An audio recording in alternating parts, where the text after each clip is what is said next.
बीड शहरातील अंकुशनगर भागातील जो रस्ता आहे गेल्या 15 वर्षापासून हा जो रस्ता आहे तो प्रलंबित आहे आणि या ठिकाणी जर पाहायला गेलं तर याच भागामध्ये जर पाहायला गेलं तर जी स्मशानभूमी देखील याच भागात आहे। त्याचबरोबर या भागामध्ये 2 खाजगी शाळा आहेत, त्याचबरोबर एक जिल्हा परिषदेची शाळा देखील आहे आणि कमीत कमी 200पेक्षा जास्त पोलीस कर्मचारी देखील याच भागात वास्तव्यास आहेत। आणि विशेष करून पाहिलं तर हा रस्ता जो आहे तो गेल्या 15 वर्षापासून असाच प्रलंबित आहे।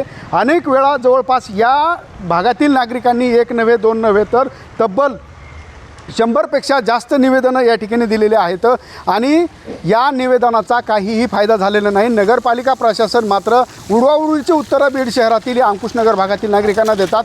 त्यामुळे आता बीड या भागातील नागरिकांनी आता जिल्हाधिकारी कार्यालयासमोर बेमुदत धरणे आंदोलन या ठिकाणी केलेलं आहे। जोपर्यंत जिल्हा प्रशासन नगरपालिका प्रशासन या रस्त्याचा प्रश्न मार्गी लागवत नाही तोपर्यंत आम्ही या ठिकाणावरून उठणार नाही असा इशारा या ठिकाणी दिलेला आहे। आणि त्याचबरोबर जर या रस्त्याचा प्रश्न 15 ऑगस्टपर्यंत मार्गी लागला नाही तर आम्ही या ठिकाणी जे पालकमंत्री असतील, जे मंत्री ध्वजारोहण करण्यासाठी 15 ऑगस्टला येतील त्यांना ध्वजारोहण करू दिलं जाणार नाही असा इशारा, थेट इशारा आता या अंकुशनगरकरांनी दिला आहे। त्यामुळे आता या अंकुशनगरच्या रस्त्याचा प्रश्न मार्गी लागणार का हे देखील पाहणं तितकंच महत्त्वाचं ठरणार आहे। हरिदास तावरे, लोकशाही मराठी, बीड। ची मागणी एकच आहे की आम्ही भर पावसात या ठिकाणी धरणे आंदोलनासाठी बसलो याच्यासाठी की गेल्या 15 ते 20 वर्षापासून मी अंकुशनगरचा रहिवासी आहे। त्या ठिकाणी रस्त्याची अवस्था अशी झाली की एखाद्या ग्रामीण भागात देखील असा रस्ता नसेल, रस्त्याने चालणं देखील अवघड होत आहे। त्या भागातील माता भगिनींनी तर कसं करायचं काय हा प्रश्न निर्माण झाला आहे। अनेक प्रशासकीय निवेदनं दिले, अनेक लोकप्रतिनिधींशी बोललोत, पण त्या रस्त्याची साधी डागडुजीसुद्धा होत नाही आणि झाली थोडीफार तर इकडं तिकडं मुरुम टाकायचा, झालं संपलं।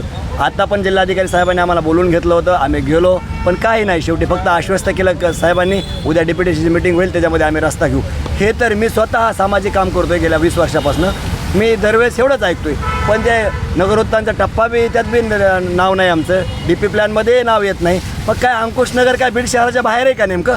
आणि अंकुशनगर हा भाग ॲक्च्युली आउटकट्सचा भाग आहे। त्या रस्त्यामुळे त्या परिसरातील पालवण असेल, गवळवाडी असेल, सराटा असेल, ह्या भागातील 15-20 हजार लोकांचे रोज जाणं येणं आहे। पण अक्षरशः त्या रस्त्याची परिस्थिती अशी झाली की त्या भागात मार्केट शून्य रस्ता जर कोणता असेल बीड शहरातला तर ते अंकुशनगर झाला आहे। त्या रस्त्याने चालता येणं तर सोडा, गाडीवरती रोज कितीतरी ॲक्सिडेंट, मी स्वतः एक डॉक्टर आहे त्या ठिकाणी, मी पाहतो 4-5 महिला रोज पडलेल्या पेशंट मला येतात।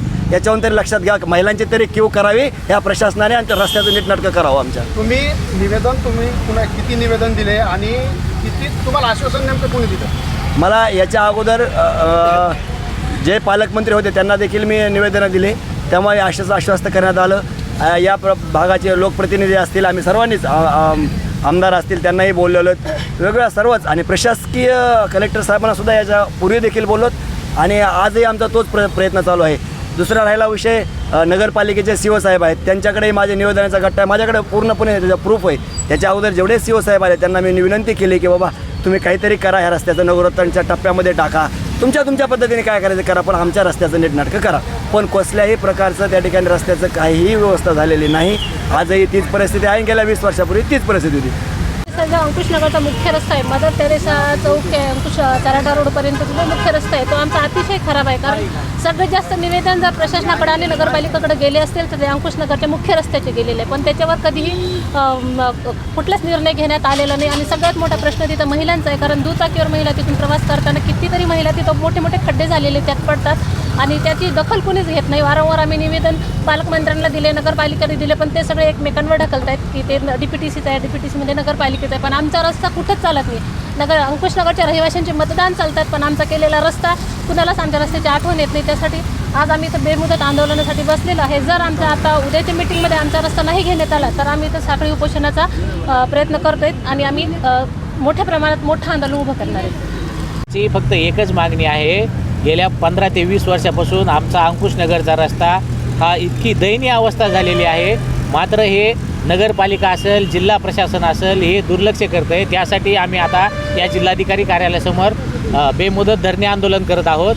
मात्र या आंदोलनाची जर दखल या प्रशासनाने नाही घेतली तर येणाऱ्या 15 ऑगस्टला जो मिनिस्टर इथं झेंडावंदनला येणार आहे त्याला आम्ही झेंडावंदन सुद्धा करू देणार नाहीत आणि इथं आत्मदहन आम्ही या समोर करणार आहोत. नितेश उपाध्ये. लोकशाही मराठी ऐका, पहा, जागरूक रहा.